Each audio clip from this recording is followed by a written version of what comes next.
Welcome to today's explainer. Look, you might want to lower the lights and really brace yourself for this one because today we're stepping right into the shadows of a truly chilling urban legend. Normally, we associate Christmas with, twinkling lights, warm cocoa, and just unbridled joy. But the source material we're examining today takes that pure innocence and completely twists it into an escalating blood-soaked nightmare. We're diving into a story of vengeance, ancient evil, and a holiday figure mutated way beyond recognition. So our story kicks off not in some creepy haunted house, but at a joyous, super vibrant Christmas party. A young girl named Pinky and her friend David are just buzzing with excitement, eagerly awaiting Santa Claus like any kid would. And right on cue, a man dressed as Santa arrives, handing out these fancy foreign chocolates to all the thrilled children. But then, the unthinkable happens. As he stares at Pinky and David, his face contorts into something deeply horrific. Someone lets out a blood-curdling scream, and then, a total blackout. When the lights finally flicker back on, every single child has just vanished into thin air. Part 1. The bloody mystery of the ruins. The local authorities, led by Inspector Abhimanyu, are forced to plunge into a frantic hunt. Picture this. Inspector Abhimanyu is driving through freezing rain when his Jeep just dies, inexplicably right outside a decaying ruin. There's no mechanical failure at all. It's just dead. As he steps out into the biting cold, he looks up.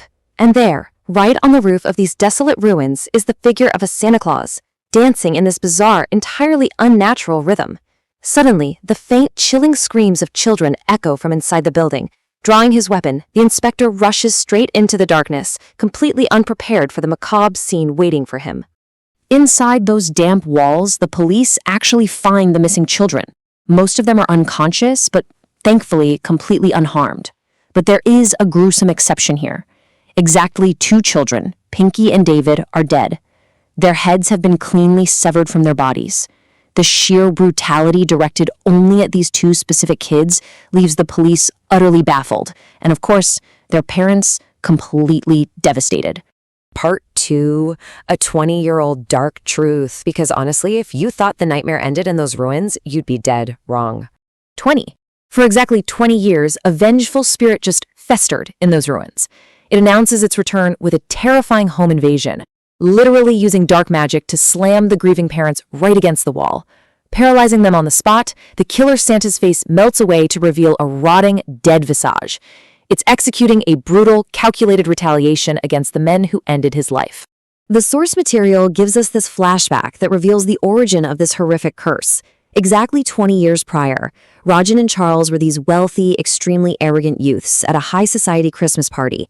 An innocent, poor old man named Mohanlal and his young granddaughter Chamki just wandered in to catch a glimpse of Santa. Disgusted by their poverty, Rajan and Charles physically drove them out to those exact ruins. In a cruel display of power, Rajan pushed the old man, sending him plummeting to his death.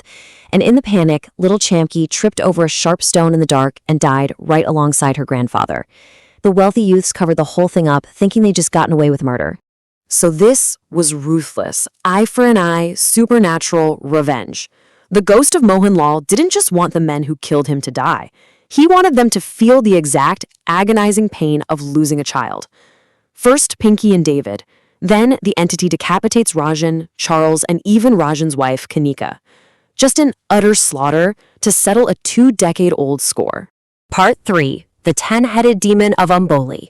The revenge was technically complete, but the entity didn't disappear. Instead, it evolved. The old man's spirit gives way to an absolutely shocking mutation. The entity sprouts 10 horrifying heads, forming this grotesque mockery of the demon Ravana.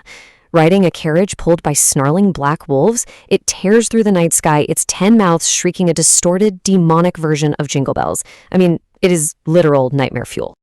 I am not human. I am a demon.